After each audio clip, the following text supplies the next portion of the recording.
Listen, it's been a little over a week since the election, and hey, we figured at least he's not taking office for 2 more months. Maybe things will be relatively peaceful for at least a couple weeks while we all decompress from what just went down and mentally prepare ourselves for what lies ahead. But no, of course not. I can't get a damn wink of sleep. No.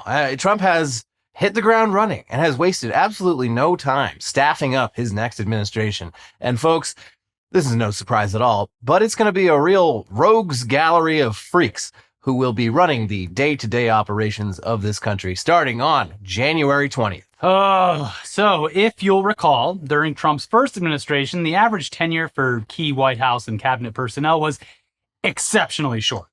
And Trump left a long line of former officials in his wake who went on to publicly say very mean, very nasty things about him afterwards. So naturally, one of the big questions in the lead up to a potential Trump victory was who he would be bringing to D.C. with him. Certainly, almost no one from the first administration would be in the running, and there would probably be a lot fewer of the relatively normal Mattis and Kelly types. But there's still a very deep well of Trump sycophants with marginally relevant job experience to choose from. But plenty of name recognition. All the stars are out for this one. Straight out of central casting. And this week, he has been filling all of those roles at just lightning speed. Yeah. Faster than we could have anticipated. And faster than we can publish this. There will probably be more by the time this goes up. His first go-around in 2016, it took a very long time for these positions to come out. He named Steve Bannon as chief of staff early on, but a lot of the roles weren't filled. This is crazy. So let's start with what's probably the most insane and unexpected cabinet pick so far. Please give a warm round of applause to your next Attorney General, the man in charge of the entire U.S. Justice Department, Matt Gaetz. And no, we are not fucking kidding. For what it's worth, he did apparently go to law school and he practiced law for, I think, a grand total of 3 years.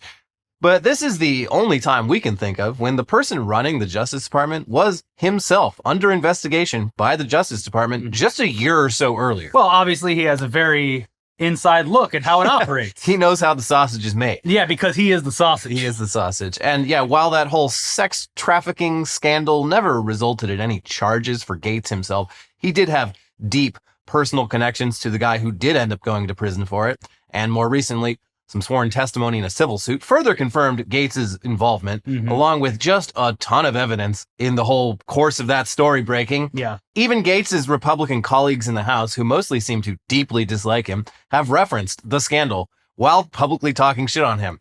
And he's been under a House ethics investigation over it for the last 3 years. As recently as August, when Kevin McCarthy called him out on the TV. Floor of the RNC. Yeah. So Gaetz's Republican colleagues seem to have mixed feelings about this pick. Now, on the bright side, they won't have to see him at work anymore. But on the other hand, the Senate has to actually confirm him for the job, which seems less than 100% likely to happen. Here's the New York Times with a report on the general reaction on Capitol Hill, which is basically, him? Really? That guy? That guy? Okay, I guess we're doing it. Here you go. He's got his work really cut out for him, Senator Joni Ernst, Republican of Iowa, said, chuckling as she spoke. Senator John Cornyn, Republican of Texas, raised his eyebrows when reporters informed him of Mr. Trump's choice. I'm still trying to absorb all this, he said. Mr. Cornyn later told reporters, I don't really know him, other than his public persona. Probably adding, and that public persona, not great. I don't know his reputation as actually doing things in the government. I know his personal reputation of being a weird sicko creep. Always good when your actual job has nothing to share and everyone knows everything about what they've heard of you on TV and news and criminal cases. So it continues. Several members of the House called for the Ethics Committee to release their findings of their investigation into Mr. Gaetz immediately, since the probe would close should Mr. Gaetz resign to take the post. The allegations of sexual misconduct and illicit drug use are likely to play a central role in his confirmation process. I was shocked by the announcement. That shows why the advise and consent process is so important. said Senator Susan Collins, a Maine Republican who has sometimes clashed with Mr. Trump. I'll tell you one thing. I've heard about enough from Miss Susan Collins, who every step of the original Trump administration said, well, let's just wait and see. I think that we've all learned our lesson, and specifically Mr. Trump has learned his lesson this time. How many fucking lessons do we have to learn? Because I've had enough lessons. Yeah. I'm sure that there will be a lot of questions raised at his hearing. I don't think he's a serious candidate, Senator Lisa Murkowski, an Alaska Republican who also has broken with Mr. Trump frequently, said of Mr. Gaetz. Even some of Mr. Trump's stalwart supporters declined to offer support. Senator John Barrasso, Republican of Wyoming, refused to speak specifically about Mr. Gaetz' candidacy, repeating that he was looking forward to all of Mr. Trump's nominees receiving confirmation hearings and getting the president-elect's cabinet in place. Senator Chuck Grassley, Republican of Iowa and a former chair of the Judiciary Committee, stood expressionless as reporters asked him if he had any concerns about Gaetz, refusing to answer. Although, to be clear, that man is 100 years old. Yeah. He could have just been having a Mitch McConnell moment where he, the hard drive skipped. Sorry, I'm having a Malax moment. No, but it is very telling that your administration's cabinet picks are eliciting such a response from people that you would consider friendly to your cause. Team.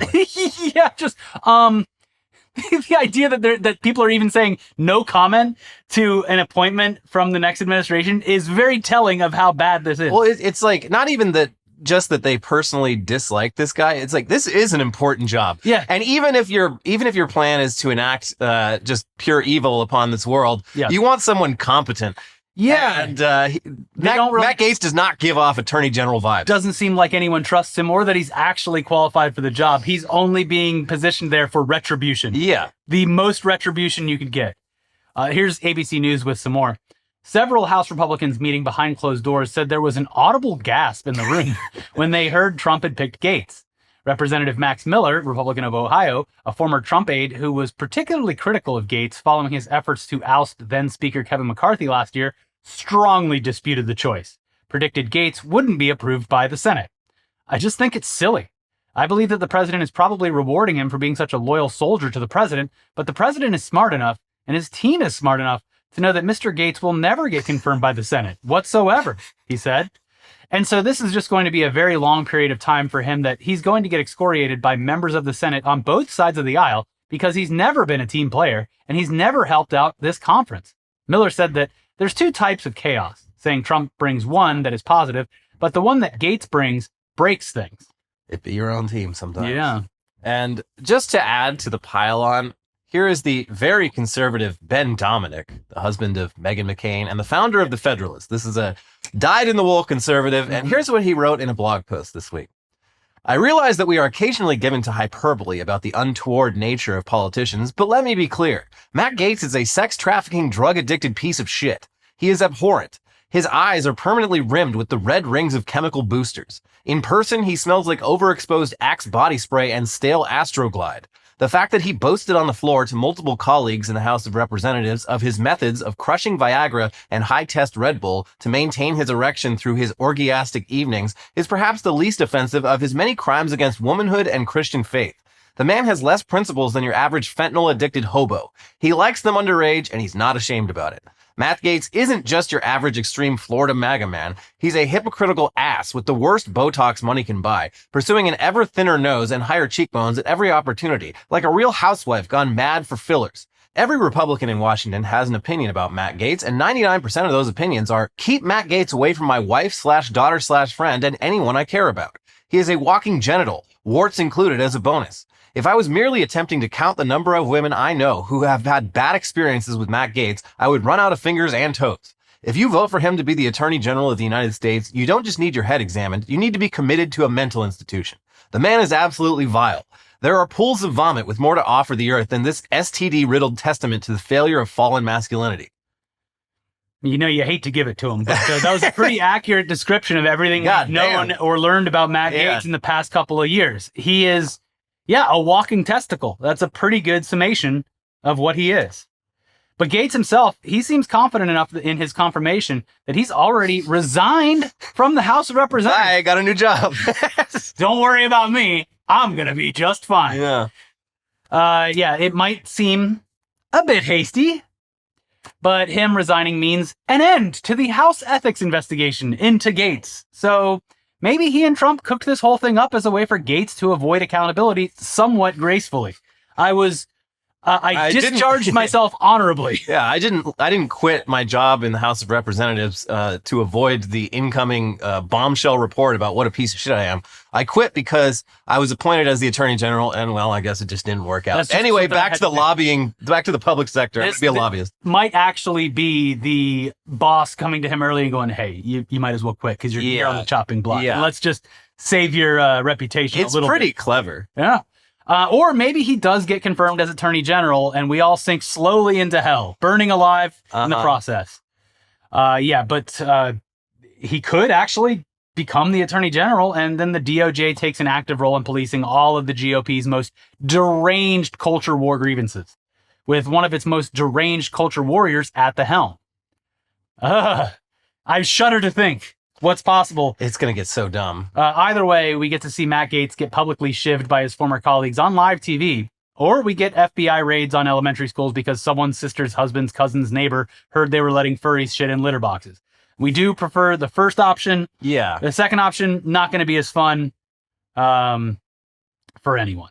Yeah. I mean, the one silver lining, if he does get the job, is that he would be fucking awful at it and would be very ineffective. But he also has a lot of grievances that I'm sure he wants to focus the full might of the law at, and that's scary. Yeah. So there's no winners here. And he could focus that law away from other things, which is also very helpful for him. So despite Republicans being stoked about another Trump term, they're clearly less stoked about some of his cabinet picks. And that's also true of his choice for Secretary of State. Come on down, little Marco.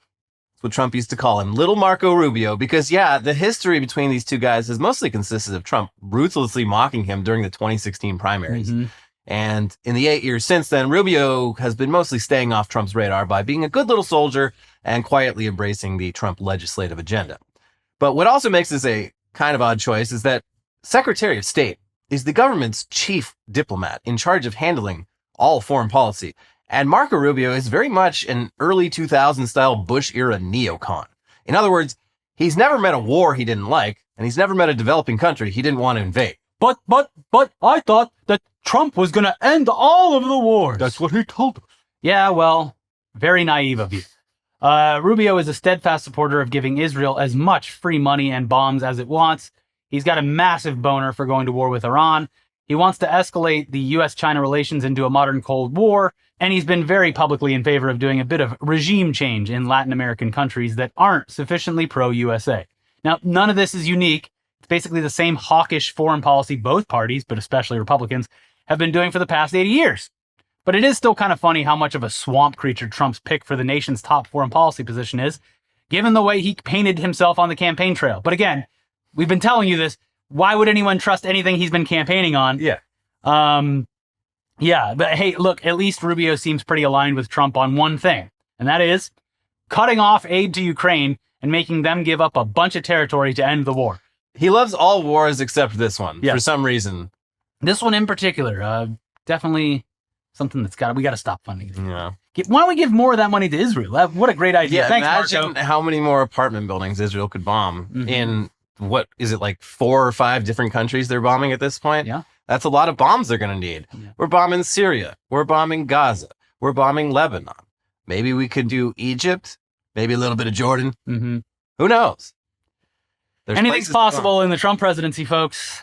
In a similar vein, the role of U.S. ambassador to Israel has pretty much always been filled by someone who unquestioningly supports anything that they do, and that's not changing. But the selection of Mike Huckabee for the role is still kind of wild because it's the first time in quite a while that the job has been filled not by a Jewish Zionist, but by an evangelical Christian Zionist, which means his support for Israel has less to do with geopolitics and more to do with triggering the rapture. Yes, that's the thing. Huckabee himself isn't on record saying this shit out loud, but Christian Zionists believe that Jesus will only return once all the Jews are back in the Holy Land. And that means supporting not only Israel's right to exist, but also its expansion. So yeah, He's a huge supporter of increasing Israel's illegal settlements into the West Bank and the Golan Heights, and pretty soon, Gaza. Mm-hmm. He doesn't even pay lip service to the two-state solution and thinks Palestinians, who he does not consider a legitimate ethno-national group, should all just move to Egypt and Jordan. Get out! Again, in practice, this is really not all that different than the unspoken U.S. policy towards Israel going back decades from both parties. But now we're saying the quiet part out loud, except for the part about triggering the rapture. Keep that on the DL. It's still implied, though. Yeah. Anyways, in a similar vein, the next U.S. ambassador to the UN won't be all that different functionally than the current one when it comes to running cover for Israel's war crimes and vetoing any attempt to do anything about them. She'll just be louder and more annoying about it. Representative Elise Stefanik is one of those Republicans who has made it through multiple eras of her party's metamorphosis by essentially just going with the flow. From the Bush neocon era to the more moderate Paul Ryan era to Trump. And under Trump, she's loudly embraced a bunch of dumb 2020 election conspiracies, and more recently been one of the loudest voices in not only calling anyone protesting against Israel on college campuses anti-Semites, but also accusing the colleges themselves of being anti-Semitic. She's also got basically zero foreign policy experience, and is the latest in a long line of Republican UN ambassadors who would clearly rather the UN did not exist at all. Yeah. I'm just here so I still get paid. The goat of this was John Bolton under Bush, who very, very on record many times saying the UN should not exist. Yeah. I shouldn't be doing this right now. The one advantage that she has over John Bolton with the Trump administration is that Trump was not a fan of that mustache. No. What's he hiding under there? It's got to be something suspicious. Yeah. That's why we picked Elise. She can't grow a mustache. So there you go. Now, so far, this is just a bunch of Republican lifers who have molded themselves into whatever the party is currently all about. But then we get to the new Secretary of Defense. Yeah. And we've got a guy who very much fits right into the more fashy Christian nationalist side of the MAGA movement, while also still being a throwback to the Bush-era version of the party.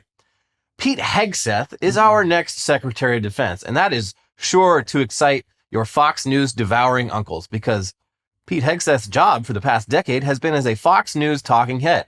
That's the guy from the TV. Now, to be fair, before that, he was a major in the Army National Guard, and he deployed to Iraq and Afghanistan, along with a stint as a prison guard at Guantanamo Bay. That one was just for fun, though. Yeah, that was for me. I was just blowing off a little steam. And since returning to civilian life, he has defended the existence of Gitmo, and apparently personally convinced Trump to pardon a bunch of soldiers who were convicted of war crimes, not even just accused of them, already convicted under the military court system we have in this country to deal with that, where the bar for actually getting a conviction on anything like that is exceptionally high. Yeah, there photo and video evidence that he got Trump to turn a blind eye to. Look, they were just blowing off steam when they mutilated those corpses. That literally, he explained to Trump that this is what tough guys do, and Trump was like, yeah, tough guy wouldn't play by the rules.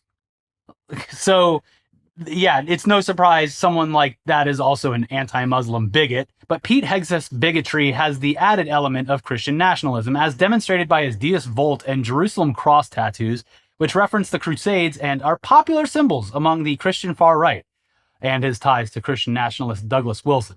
He even wrote a book called American Crusade, about how we basically need another crusade, this time to get all the Muslims out of the West. And unlike Huckabee, Pete Hegseth has publicly made clear that his Christian Zionism stems from wanting to trigger the rapture, even endorsing the idea of demolishing the Muslim holy site, the Dome of the Rock, to rebuild the Temple Mount Synagogue. As for what he'll do as Secretary of Defense, based on recent statements, he'd remove women from combat roles and would enact an extensive purge of the military leadership, which he believes is full of woke officials who support DEI. Okay, it's the military you're talking about, sir. Yeah. But sure. The military's gone woke.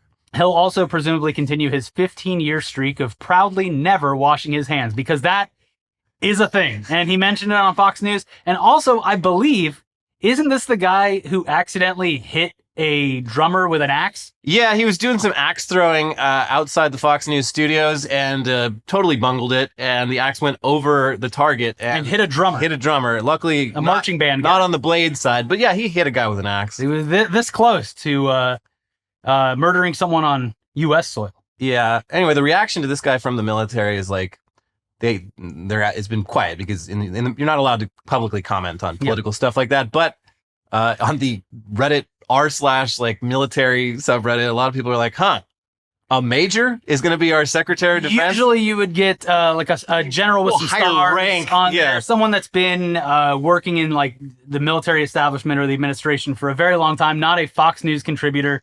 So it's just an odd choice, but it keeps in line with the other choices that Trump is making. Yeah, and he's, people are also like, oh my God, we're going to have a Christian nationalist as our Secretary of Defense. And it's like, I'm sorry, buddy. A lot of fucking high-ranking people in the military, including probably multiple former Secretary of Defense people, probably also have some insane Christo-fascist views. They were just a little better at hiding it. They wore a nice buttoned-up suit. They didn't walk around with their tats hanging out. Yeah. And they did wash their hands, probably. They probably did. To get the devil off of them. That's right. That's the problem is with, this is a great asset because he'll go around shaking the hands of foreign leaders and getting them sick. The touch of death, they call it. Anyway, next up, we've got a character that we were introduced to just this year when she was widely seen as one of Trump's top picks for VP until the lying liberal media accused her of shooting a puppy based on zero evidence except the fact that she proudly wrote about it in her book. She admitted. Kristi Noem will be our next Homeland Security Secretary, responsible for not just immigration, the border, and the TSA, but also FEMA, cybersecurity, stockpiling strategic reserves of medical supplies, and more. I love the person in charge of FEMA being someone from South Dakota, which I'm sure that there are natural disasters that happen there every once in a while, like maybe a big blizzard. Yeah. But the lion's share of natural disasters that FEMA would be helpful with typically happen in the southern states and the Midwest. Hurricanes and tornadoes. So great to have someone from a state that is... Well, we're going to get some of those disasters to travel further north. Well, we don't want to admit that climate change is real, but eventually we're going to need someone with experience in South Dakota. Yeah. The hurricanes will reach South Dakota eventually. Yeah. But yeah, she's going to have all those responsibilities. The border is obviously all that Trump or anyone really cares about here. And Kristi Noem's views on that topic are about as extreme as you'd expect. In Congress, she supported Trump's Muslim ban. She has said that the U.S. is being invaded by the cartels. She sent the South Dakota National Guard to the border. She voted to ban Dreamers from military service.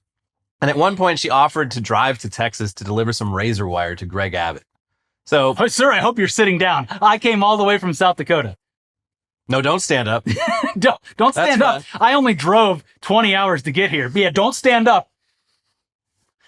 So yeah, sounds like the U.S.-Mexico border will be Kristi Noem's new gravel pit, if you catch my drift. Yeah. Then there's Trump's new border czar, Tom Homan, who actually served in Trump's first administration as director of ICE for a year and a half, but is returning most likely thanks to the fact that he's on TV a lot as a Fox News talking head. I'm convinced that he just picked whoever he sees on the TV a lot. I don't want to give Trump credit. And in fact, I'm taking credit away from the American voter by saying that it's at least he's picking people who are recognizable to his base. Yes. Because these are people that only appear on all Fox of the News. Stars are here. He's literally giving them a headline-worthy slot in the administration. They're seeing their name in lights. But it's not even just that. It's like these people are all the ones who have spent the most time on Fox News aggressively defending anything Trump does. This is a total loyalist cabinet. Yep. Anyways, in his original role, he was one of the chief architects of Trump's policy on separating migrant children from their parents. And since then, he's been a member of the Heritage Foundation. Wait, what? And also listed as one of the contributors to, what's that? Project 2025. Hold on. That can't be true. Because Trump said he'd never even heard of Project 2025 and had nothing to do with it. That's right. He said it was a bad plan. So yeah, that'll be the guy running Trump's mass deportation operation, which will involve detaining, prosecuting, and deporting every one of the 11 million or so illegal immigrants in the U.S. And then we'll see what happens after that. He's also recently discussed dealing with the cartels using language that sounds a lot like he wants to literally send special forces troops to Mexico. Sure. Just do that part in Sicario. We're going to do that for real. And it's going to go just as well as that movie. The scariest part about this guy is it's another, if you follow Trump's logic here, this is a tough guy who is willing to do the tough, hard Yeah. things. And as we've spoken about before on Rattle this, pit. show, the idea that the initial plan of gathering and deporting illegal, or in some cases legal status Yeah. immigrants is not going to be a smooth and morally friendly process. It's going to be atrocious. Yeah. And this is a guy who is willing to look past all that negativity and commit and fulfill his role. Don't sweat the small stuff. This is a guy who will happily look the other way to the biggest atrocities. Yeah. In fact, he's on tape at one point saying like how to solve the separation of parents and children is just deport all of them Yeah. They can be together when they're over there. yeah, exactly. So yeah, that's all very cool and very exciting. And we've got more cool and exciting Trump appointments to get to today, including, of course, our boy, Elon. which actually has a little bit of humor Yeah, to it. that one's pretty good. Yeah. But what's especially cool and exciting is that this episode is sponsored by HelloFresh. Thank goodness. Who's hungry? Yeah. With HelloFresh, you get farm-fresh, pre-portioned ingredients and seasonal recipes delivered right to your doorstep. Skip trips to the grocery store and count on HelloFresh to make home cooking easy, fun, and affordable. That's why it's America's #1 meal kit.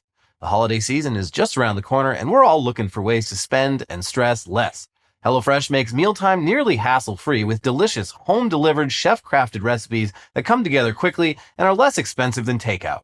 Whether you're craving hearty comfort food, trying to please picky eaters, or looking for a calorie-smart meal plan, HelloFresh has all those options and more available on a rotating menu of 50 recipes to choose from every week. Easily customized recipes so each meal is just the way you like it.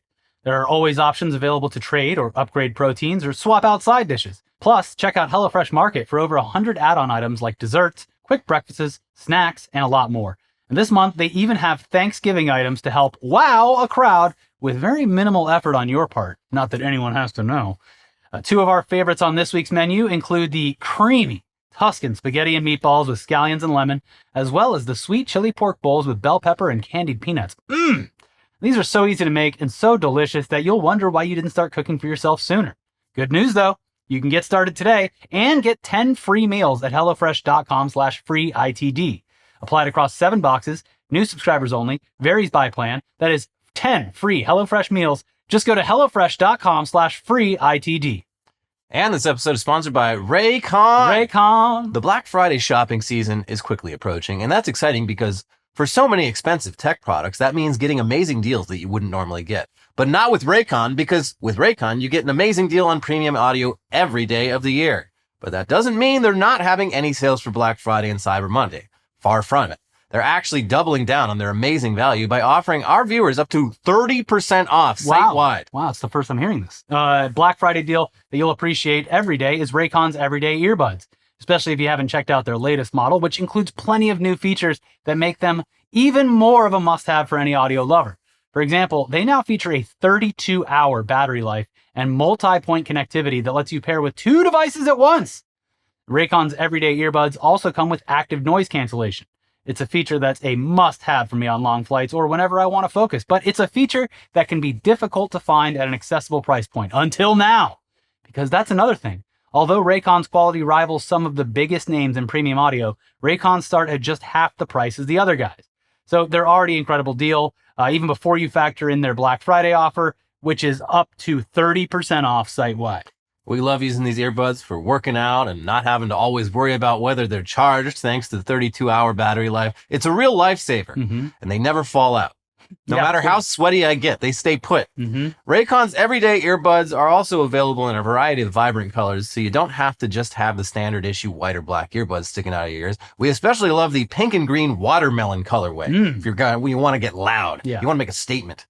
Now's the perfect time to scoop them up if you haven't already. And don't worry, if you're not as impressed as we are, Raycon offers a 30-day happiness guarantee, so you really can't lose. It's time to save big for Black Friday. Go to buyraycon.com/newsday today to get up to 30% off site-wide. That's right, you'll get up to 30% off everything on Raycon's website when you go to buyraycon.com/newsday. All right, back to Trump's dream team.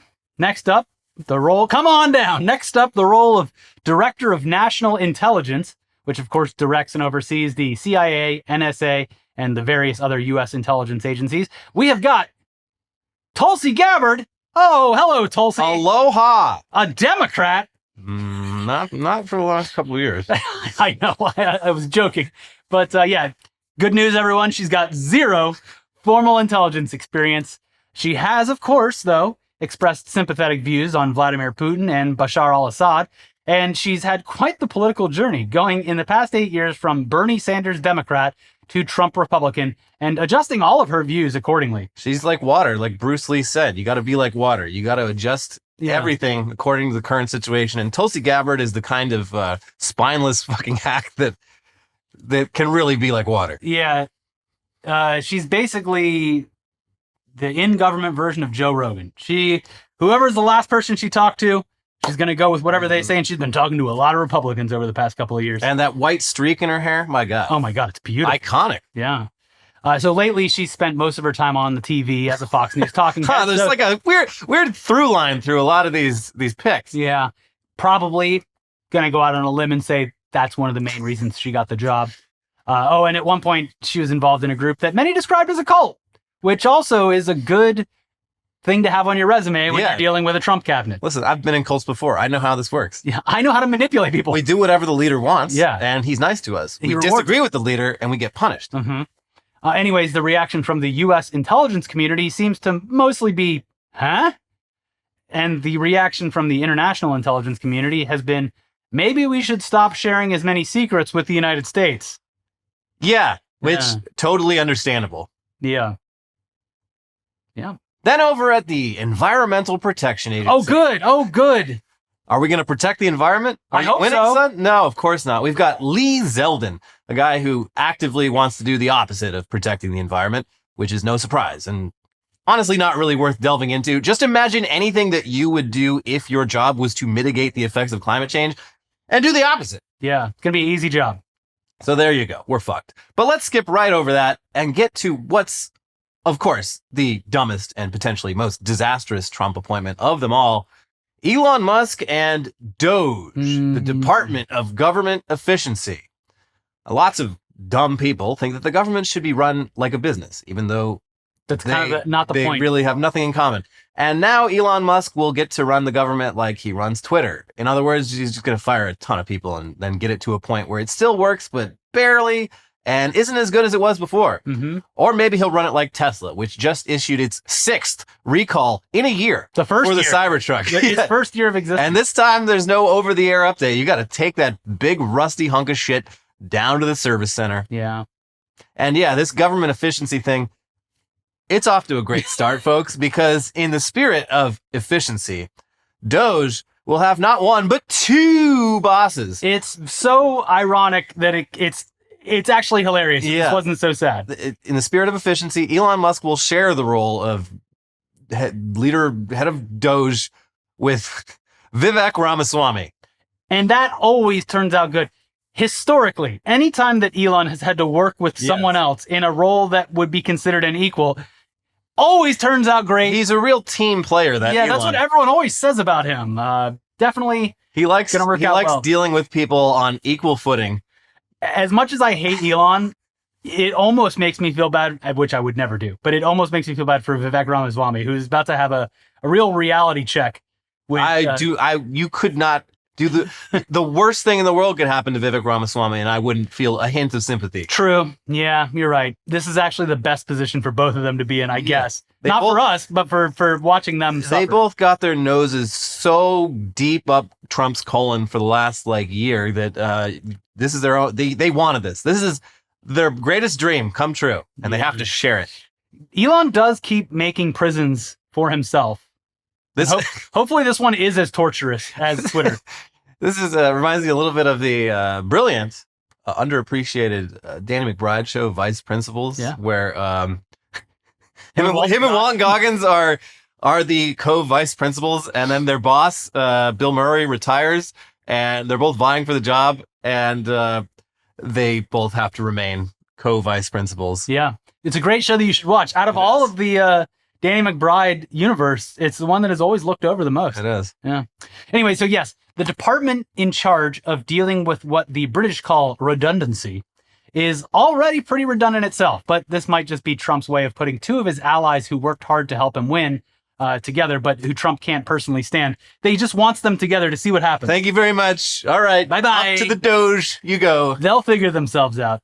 But yeah, they'll only really have nominal authority. So, and Musk, he's already trying to outshine Vivek by doing a public hunt for employees via Twitter DM. Yeah. If you've got any ideas on how to make the government more efficient, please slip into my DMs is what Musk is essentially saying, while also getting Grok to make images of him where he looks like Andrew Dice Clay running the administration. You know, if we really want to be efficient, just let Grok run the department. Yeah.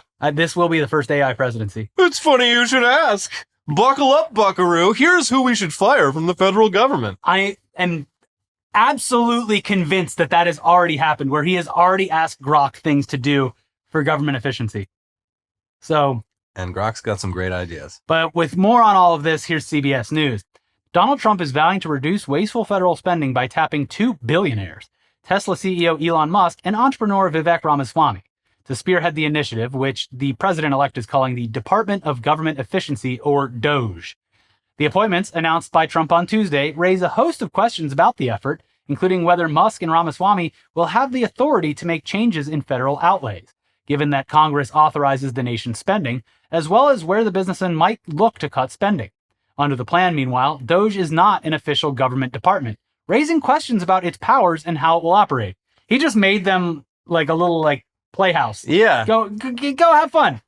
Do whatever it is you think you guys do. So yeah, further indicating how dumb this all is, Musk has been talking about cutting $2 trillion from the federal budget, despite the entire federal budget being $6.7 trillion, and 2/3 of that $6.7 trillion being mandatory expenditures on stuff like Social Security and Medicare. So literally the only way to actually cut that much would be to either cut everything but those programs, or drastically shrink those programs, which, yeah, you'd save money, but you'd also ensure that no one over the age of 65 ever votes for a Republican ever again. And you kind of need those people. I'm telling you, as we just mentioned with the whole cults thing, how cults operate is that they will not believe that Vivek, Musk, or Trump are responsible for the ones that cut Medicare. It will be something they make up as a leftover from the Biden administration. It's going to be, I mean, they will do that, but it'll be quite the stretch now that the Republicans control the House, the Senate, the White House, the Supreme Court. But that's why you get into the cult thinking, because it can never be the fault of the cult leader. Democrats literally zero power right now. And your parents, your aunts and uncles, your neighbors, you're going to hear some complaints over the next few years. And just maybe don't let them deflect this onto anyone else but what they wanted. Also, there is, because of his appointments, his cabinet appointments, it might still potentially be an even House. There might not be a Republican majority because of the people he's installing. Yeah, I mean, it's going to be very, very narrow. There's still House races being counted, so I guess we'll see how much of a lead they get. But yeah, a bunch of these appointments are people who are vacating seats who will then there'll have to be a new election. Yeah. And it sounds like a lot of the districts are pretty safe Republican, though. But who knows? We'll see. But yeah, then again, DOGE, it's not even a real government department, at least not until Congress approves it. And even then, Congress are the ones who vote on the budget, so this might end up just being a way for Elon and Vivek to give Trump a bunch of advice that he can't or won't act upon. Mm-hmm. Just put it in the bin, the Elon bin. That's not to say Elon won't wield power in this administration, though. He is already reportedly sitting in on phone calls between Trump and the presidents of Ukraine, Serbia, and Turkey. He's been advising Trump on all his staffing decisions. He's been sitting in on national security briefings. He's accompanied Trump to meetings with House Republicans, and he also seems to have really made himself at home at Mar A Lago and has referred to himself on Twitter as First Buddy. This is so pathetic. Sort of like the First Lady, but they don't really hang out anymore, so First Buddy is actually more important. And I allow him use of my mouth freely. All right, which bedroom's mine? I'll get top bunk. I'm ready for another full-throated endorsement, sir. But yeah, it sounds like he might be overstaying his welcome. Yeah. Here's NBC News. Musk has been so aggressive in pushing his views about Trump's second term that he is stepping on the toes of Trump's transition team and may be overstaying his welcome at Mar A Lago, Trump's home in Palm Beach, Florida, according to two people familiar with the transition who have spent time at the resort over the past week. The sources say Musk's near-constant presence at Mar A Lago in the week since Election Day had begun to wear on people who have been in Trump's inner circle longer than he has and who see him as overstepping his role in the transition. The sources spoke on condition of anonymity because they're not authorized to speak publicly. He's behaving as if he's a co-president and making sure everyone knows it, one of the people said, and he's sure taking a lot of credit for the president's victory, bragging about America PAC and X to anyone who will listen. He's trying to make President Trump feel indebted to him. And the president is indebted to no one, this person added. Yeah, of course, knowing Trump and seeing how quickly so many of his friendships from his first term turned sour, friendship ended with Anthony Scaramucci. It really is just a matter of time until these guys have a very nasty breakup. And that's very exciting because it really seems like that would just crush Elon. Yeah. Even Trump himself has given hints that things are heading in that direction, saying at that meeting with House Republicans, with Elon standing right there, Elon won't go home. I can't get rid of him until I don't like him. Ooh! There's also a great picture. Elon was walking past the podium and trying not to get on the camera, but it looks like he is obsequiously just bowing. This is an interesting little side plot here because both of them have built up such a cult sycophant fan base that when either one attacks the other, when it actually does go down and it's clear that they don't like each other anymore, that'll be a very interesting day in the world of MAGA Republicans. Where will the chips fall? Yeah, they kind of built themselves together. You can't really have one successful without the other. There's even been rumors of Truth Social and Twitter merging. There's also the fact that Elon needs Trump's specifically EPA stuff because when Trump pulls the mandate of all cars being electric by 2035, that leaves Elon to be the only U.S. manufacturer of strictly electric cars, which would be a bonus to him and his stock. But as we've seen in the past week alone, Elon already made back all of the money and then some that he spent on the Trump campaign. Yeah. Which is very unfortunate for everyone who isn't a fucking rich billionaire. Yeah. So, yes, let them fight. Please, Lord. Please let this breakup happen. Please make it as messy as possible. I don't ask for much. I need this. Just like the X offices early on during the transition from Twitter to X, the Mar A Lago, the Southern White House, everyone's like, it really smells in here. And there seems to be a guy sleeping under his desk over here. But he only comes out when he gets 3 or 4 bodyguards to take him to the bathroom. We've got to be ultra hardcore. Ultra hardcore. Mr. Trump, I'm putting a giant X on top of Mar A Lago.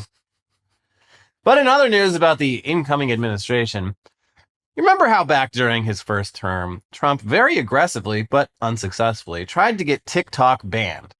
And then Joe Biden became president and tried it again and succeeded. Mm-hmm.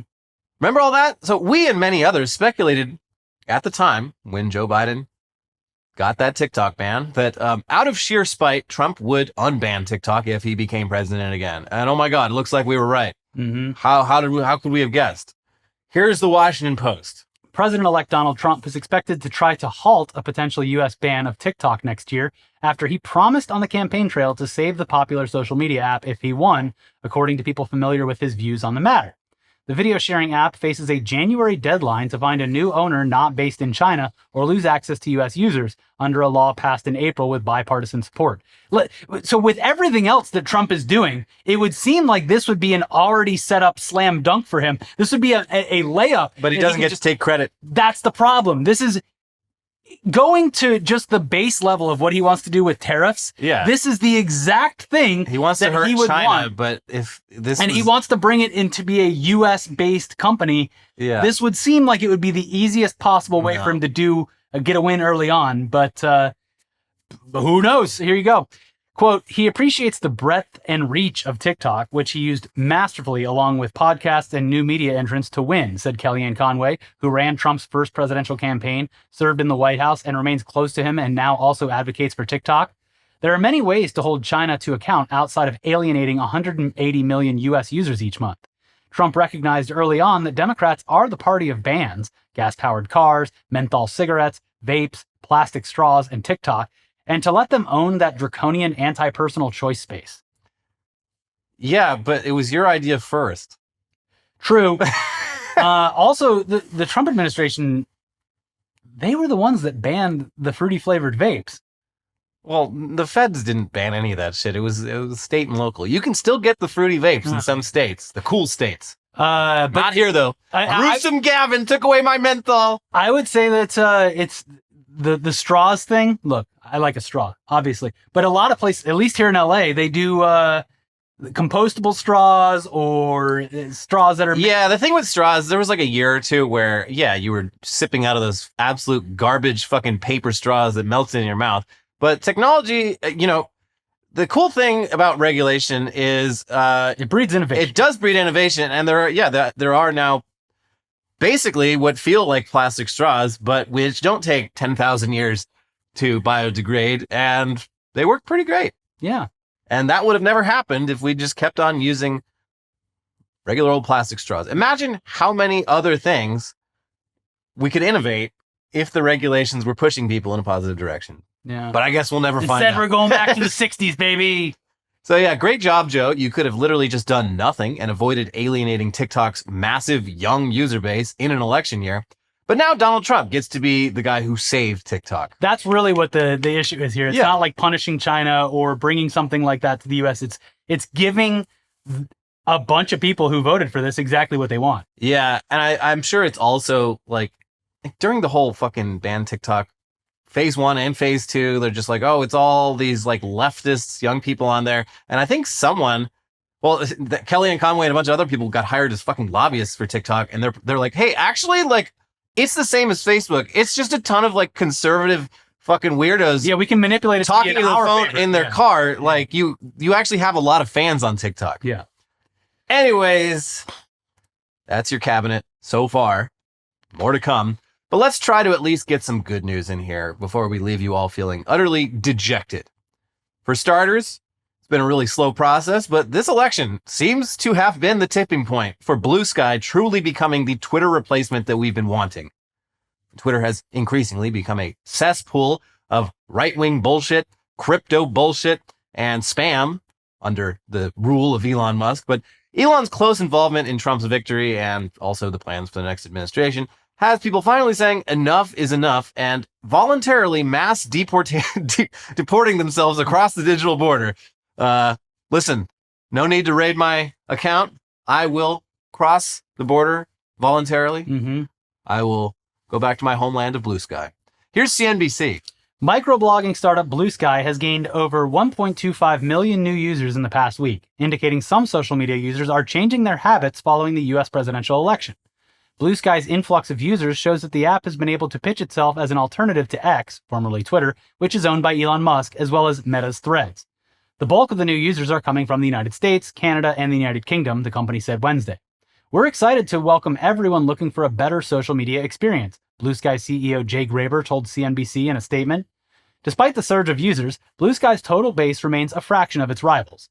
The Seattle startup claims 15.2 million total users. Meta CEO Mark Zuckerberg in October said Threads had nearly 275 million monthly users. Musk in May claimed that X had 600 million monthly users. But market intelligence firm Sensor Tower pegged X's monthly base at 318 million users in October. Almost half of what it claimed. And a lot of those, I'm sure, are bots. Yeah. Quote, journalists, politicians, and news junkies have also been talking up Bluesky as a better X alternative than Threads, wrote SimilarWeb, the internet traffic and monitoring service, in a Tuesday blog.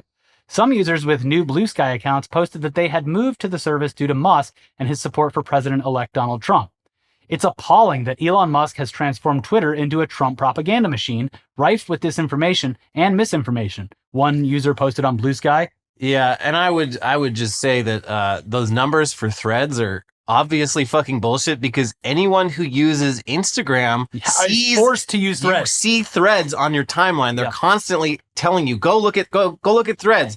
So I think they're counting that in their active users. People that aren't even opening the app are seeing Threads on their Instagram feed. And Threads so far isn't as dangerous as X is, but it is almost more annoying. Yeah. I deleted Threads in like October from my phone. And they still give me the things in Instagram. So I had to, every time it pops up, I click the button and click please don't show me this or see less often or whatever. Mhm. And it's gotten better, but goddamn, like the worst part of Threads was the engagement bait. And that engagement bait is just appearing on Instagram now. Yeah. And it's done in a way where it even cuts off the bait where you're just like, well, okay. It's similar to like the fucking long ass, too long didn't read posts that verified people can post on Twitter now. Yeah. Where you have to click read more, but on Threads, it's like literally like the first like 4 words. And since I deleted it, it just sends me to the App Store page. So bad app, bad social platform. But Bluesky is currently the #1 app on the App Store charts. And it's great. Yeah. Yeah. It's so many people have been signing up that there have been some technical difficulties, but they've fixed it pretty quickly. Elliot still doesn't have his on-app bookmark button. I know there's workarounds, and you've all sent us workarounds, but it's not. I'm not putting fucking emojis on the public timeline. Yeah, just add a bookmark button, and everything will be fine. But yeah, if you haven't checked out Bluesky in a while, they have been gradually improving it and adding features to the point where it's almost a perfect analog to Twitter before the Elon era. We even have our Out of Context Internet Today, that account that posts videos of us. They're on there too. All the stars are here, unironically. Yes. Yeah, but still no bookmarking. Please. Apparently there's only like 10 people working on the whole fucking thing, so maybe they can hire some staff now that they got all these new users. But yeah, the massive influx of users has made it so that you are able to very easily curate your exact same timeline as on Twitter, but without all the spam and the annoying blue checks, and with way more options for filtering what you see. The different timeline filters are very useful. Mm-hmm. Anyways, we're both going to be posting on there more and more going forward. So give us a follow. Just search Elliot ETC and Ricky for the win. That's us. Yep. We locked those down. First opportunity. Anyways, finally, today we have some truly amazing news. Good news. The best and funniest possible outcome for the InfoWars fire sale that Alex Jones has been forced to do by the courts in order to pay off his massive debts to the people he defamed. The Onion has bought InfoWars. Woo! Ben Collins, you rascal.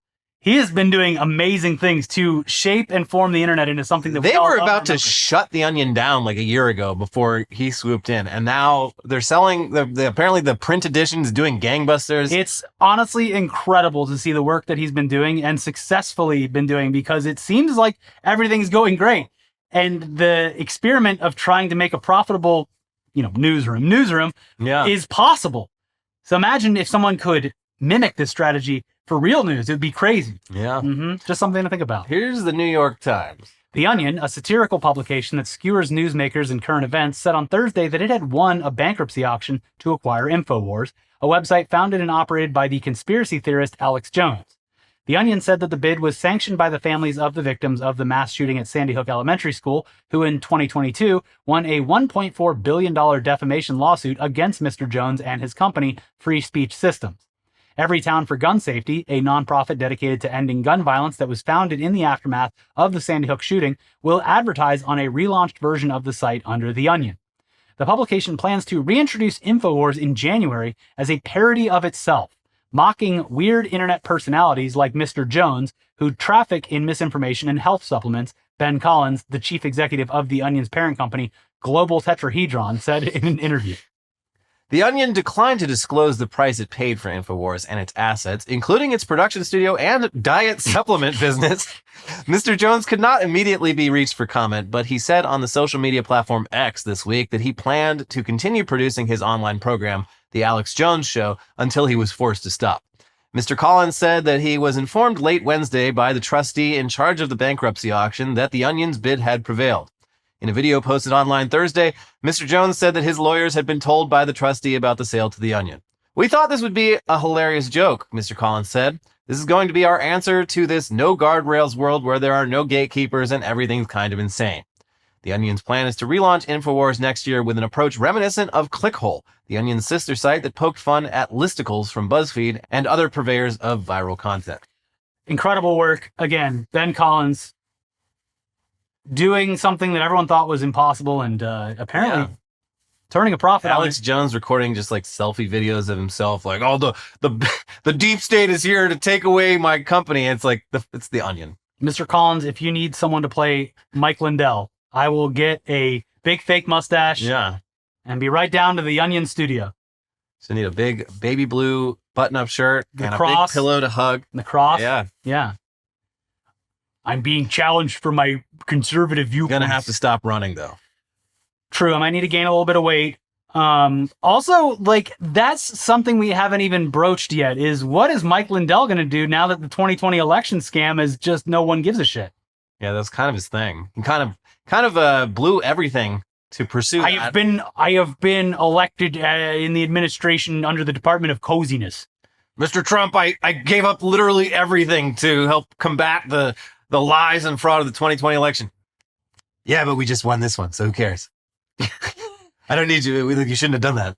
Kind of pointless. Who? Mike Lindell. Who? I already have pillows. Sorry. Yeah, bye-bye. They're My very pillows are big comfortable. soft. Very high thread count. In case you missed it, we did an episode that was almost entirely without mentioning Trump at all earlier this week. Yeah. So please go watch that one and prove to us that it's worth doing stuff that doesn't relate to Trump all the time. But first, make sure you like the video. That will help this video more than anything else. Leave a comment about what you think about the cabinet positions. And also, Who else? We got Hulk Hogan for Housing and Urban Development. D.O.G.E. the Bounty Hunter for Secretary of the Interior. Yeah. Who else we got? Please come up with your picks for cabinet members in the comments section below. Now you can watch the videos that are popping up on the screen. But again, don't forget to like the video. Helps our channel grow. Helps everything. We'll see you soon for some more news. Bye-bye. Bye.